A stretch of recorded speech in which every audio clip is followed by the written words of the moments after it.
Hey everyone, how's it going? In today's episode, we're going to shift away from doing an individual stock breakdown and take a look at a Chinese ETF from KraneShares. This Chinese ETF is focused on internet and e-commerce, ticker KWEB. We'll take a look at KWEB's overview, what holdings they have, fees you should be aware of, and why this might be an ETF for you to consider. For full disclosure, this video is not sponsored by KraneShares. I am 100% confident they don't even know who I am. I also do not own any shares of KWEB. If you like this content, please like this video. Please help me out by subscribing and let me know in the comments what your thoughts are. Let me know what your thoughts are on ETFs in general and investing in Chinese-focused ETFs. Alright everyone, let's get started. Before we dive into KWEB, I want to provide some points why I think ETFs are a good way to invest for any investor at any skill level. Why ETFs? When you invest in ETFs, you invest in a basket of stocks, which may include bonds. When you invest in ETFs, you get diversification. For example, if you invest in an S&P 500 ETF, you're invested in Tesla, Apple, Nike, Coca-Cola, Walgreens, and Altria. You can buy and sell ETFs at any time during trading hours. You can buy ETFs that are focused on specific industry and sectors, such as real estate, healthcare, and many more. A lot of ETFs are low cost, which make it easier for investors to get in.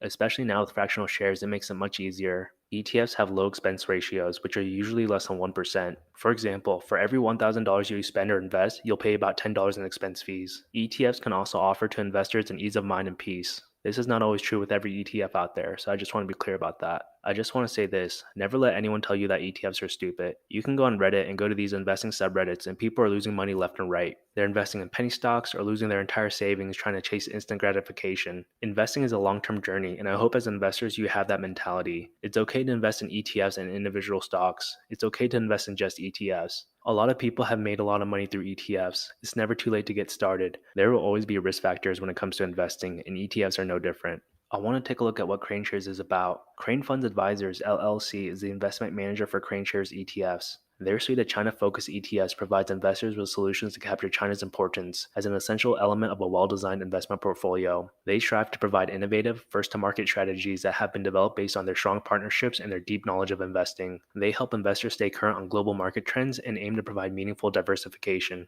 These are the different ETFs that KraneShare offers. When we look at the left-hand side, we look at the China thematic. KWEB is internet and e-commerce. CURE is healthcare. KGRN is clean technology. KFVG is 5G and semiconductor, KBUY is consumer brands, KSTR is star market, and KTech is Hang Seng Tech. When we look at KWEB, KWEB seeks to measure the performance of the investable universe of publicly traded China-based companies. These companies' primary business or businesses are within the internet and internet-related sectors. When we look at KWEB features, you have access to Chinese internet companies that provide similar services such as Google, Facebook, Twitter, eBay, Amazon, etc. You have exposure to companies benefiting from increasing domestic consumption by China's growing middle class. And you also have exposure to Chinese internet companies listed in both the United States and Hong Kong. When we look at the China internet sector highlights, Chinese retail web sales totaled 2.05 trillion in 2021. This is compared to 870 billion in the United States. China's internet population reached 1.03 billion in 2021. This is still a penetration of only 73%. The US internet population reached 302 million people, a penetration rate of 97% in 2021. Total Chinese retail sales reached 7 trillion in 2021, and online shopping accounted for 25% of retail purchases in China in 2021. Looking at some basic information, KWEB is currently priced at $28.88. Their expense ratio is currently 0.7%. So if you have $1,000 invested, your annual expense fees would be $7. I also want to take a look at KWEB's performance over the years. In 2014, the returns were in the negatives at 0.061%. In 2015, the returns were 17.8%. In 2016, the returns were negative at 8.45%. In 2017, they saw a massive boom at 69.4%. In 2018, the returns were negative 33.51%. In 2019, they saw nearly 30% in returns. In 2020, they saw nearly 60% in returns. And in 2021, the year of Chinese stocks getting hammered, their returns were negative 49.33%. When we look at their returns year to date, they are currently negative 13.5%. Their 1 month, they've actually been up at 3.64%. Their 3-month returns are negative 6.5%, their 1 year is negative 56.46%, and their 3 year is currently negative 11.34%. I want to show you a graph of what it would look like if you invested $10,000 in KWEB back in 2013. From 2013 to February of last year, that 10K would have been worth $38,000, which would have been at $28,000 in gains. Right now, because of the Chinese sell-off, your 10K would currently be worth $13,200. The current gains right now would be $3,200, which is a 32% increase. I want to take a look at their top 10 holdings. We have Tencent making up nearly 11% of the total net assets. Alibaba makes up 10%, JD 7.7%, Baidu 7%, Meituan 6.9%, NetEase 4.7%, Trip.com 4.4%, Kanjuan 4.4%, Kuaishou 4.2%, and Pinduoduo 4%. This is a pretty solid mix as Tencent is one of the world's largest entertainment companies. Think of WeChat and they are also the world's largest video game company. Alibaba is a massive e-commerce giant alongside its rival JD. Baidu is the Google of China focusing on artificial intelligence and robotaxis. Meituan is a food delivery company. NetEase is also an entertainment company focusing on video games and music. Trip.com is like the Expedia or Booking.com of China. Kanjuan, also known as Bosch Japin, is a job recruiting company in China. Kuaishou is a rival to Douyin, which is a TikTok in China. And Pinduoduo is also an e-commerce company with a focus on agriculture. You get a range of e-commerce, entertainment, food, artificial intelligence, and traveling. All of these companies utilize technology to do some incredible things. I want to take a look at the column with the tickers. As you notice, most of the tickers are numbers based, and this is because they're listed in the Hong Kong Stock Exchange. You still have Trip.com, ticker TCOM, Kanjuan, ticker BZ, and Pinduoduo, PDD, listed on their American Depository Receipt. KraneShares took the initiative during the ongoing delisting news to convert a majority of their holdings to Hong Kong listings. 1 year ago, on March 31st, 2021, 75% of the listings were US-based. 25% were only Hong Kong-based. Currently, at the end of March 31st, 2022, their Hong Kong listings were at 73%, their US listings were at 27%. They expect the portfolio to be fully converted out of American Depository Receipts by the end of the year. I want to take a look at a few slides on the pros and cons in investing in China. Why Chinese ETFs? Well, China will eventually become the #1 economy in the world. It has a government backing of continued technological growth, artificial intelligence, robotaxis, clean energy, new energy vehicles, logistics, and networking. More countries are doing business with China, countries in Latin America, Africa, Southeast Asia. Chinese middle class is growing, more disposable income leads to more consumption, and Chinese stocks have been battered.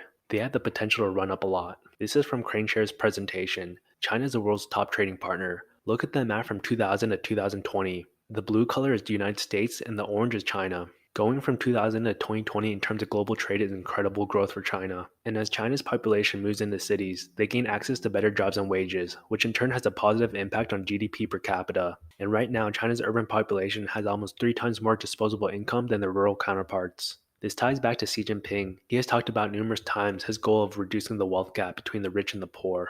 With that being said, I expect rural households in the years to come to have more disposable income to spend. And retail sales have expanded steadily in China over the past 10 years. Chinese retail websites sold 2.05 trillion worth of goods in 2021. This was a 14% year-on-year increase. In total, Chinese retail sales reached $7 trillion in 2021. And the 3 and 5 year average revenue growth rates for China's internet companies are similar, if not higher, than those of many US internet companies. For example, when we look at Tencent, their 3-year average revenue growth rate was at 22%.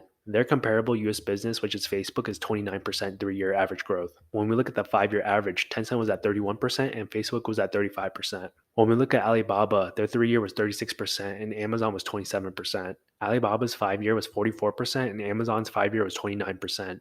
JD was on par at 27% with Amazon for 3 years. And when we look at 5-year, JD was at 30% and Amazon was at 29%. When we look at Baidu, their 3-year was 7% and Google is 24%. When we look at their 5-year, Baidu was 13% and Google was at 24%. And when we look at NetEase, their 3-year average revenue growth was at 15%. Activision Blizzard was at 9%. And when we compare the 5-year average revenue growth rate, NetEase is at 20%. Activision is at 8%. When we compare the totals, the average 3-year revenue growth rate for Chinese companies is 41% versus 46% for US. And when we take a look at the 5-year, it's 88% for China and 39% for US. I want to take a look at the risk factors now. The number one is government regulations, both domestically and internationally. Within China, there was gaming regulations, data and privacy collection issues, and that definitely resulted in stocks being hammered. Things have definitely settled down over time. When you look at internationally, you also have to look at US-China relations. Things remain really rocky between both countries right now. The biggest news right now is related to delisting fears. Right now, investors are awaiting auditing agreements between both countries. Hopefully, we have something agreed upon by the summer. Another big thing is a possible recession. If the US goes into a recession, the world will definitely be impacted. There is a lot of uncertainty in the stock market. Any sort of negative news seems to send these Chinese stocks tumbling. Right now, China is also dealing with COVID outbreaks. This will definitely have an impact on a lot of Chinese companies' revenues.